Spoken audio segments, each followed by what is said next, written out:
Hi friends, coconut chicken fry பண்ணுறதுக்காக இந்த மாதிரி சிக்கனை கட் பண்ணி எடுத்துகிட்டு இருக்கேன். இது 1 கிலோ சிக்கன். அதுக்கு அரை மூடி தேங்காய் எடுத்துகிட்டு நல்லா துருவிட்டு மிக்ஸி ஜாரில் சேர்த்து மை போல் அரைச்சிக்கணும். இப்போ எடுத்து வச்ச சிக்கனை ஒரு நல்ல கனமான கடாயில் சேர்த்துட்டு தேவையான அளவுக்கு உப்பு போட்டுக்கணும். கொஞ்சமாக மஞ்சள் தூள் சேர்த்துக்கணும். 1 டீஸ்பூன் அளவுக்கு இஞ்சி பூண்டு விழுது சேர்த்துக்கணும். இப்போ நாம் அரைச்ச இந்த தேங்காய் விழுதையும் இதோடு சேர்த்துக்கணும்.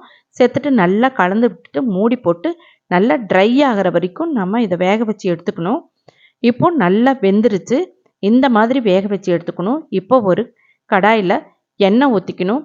இதுக்கு கொஞ்சம் அதிகமாக எண்ணெய் ஊற்றணும். 1/4 கப் அளவுக்கு எண்ணெய் ஊற்றிட்டு 1 டீஸ்பூன் இஞ்சி பூண்டு விழுது, 1 டீஸ்பூன் காஷ்மீரி மிளகாத்தூள், 1 டீஸ்பூன் கறி மசால் சேர்த்துக்கணும். இது கூடவே கறிவேப்பிலையும் சேர்த்துக்கணும்.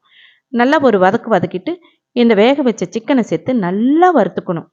நல்லா வறுத்துட்டா இந்த மாதிரி வந்துடும். இதை நம்ம வடித்த சாதத்தோட கலந்து சாப்பிடவும் சூப்பராக இருக்கும். சாம்பார் சாதம், ரசம் சாதம், தயிர் சாதத்தோட சாப்பிட அவ்வளோ டேஸ்ட்டாக இருக்குங்க. நீங்களும் வீட்டில் இதை மாதிரி செஞ்சு சாப்பிட்டு பாருங்கள். உங்களுக்கு ரொம்ப பிடிக்கும். தேங்க்யூ.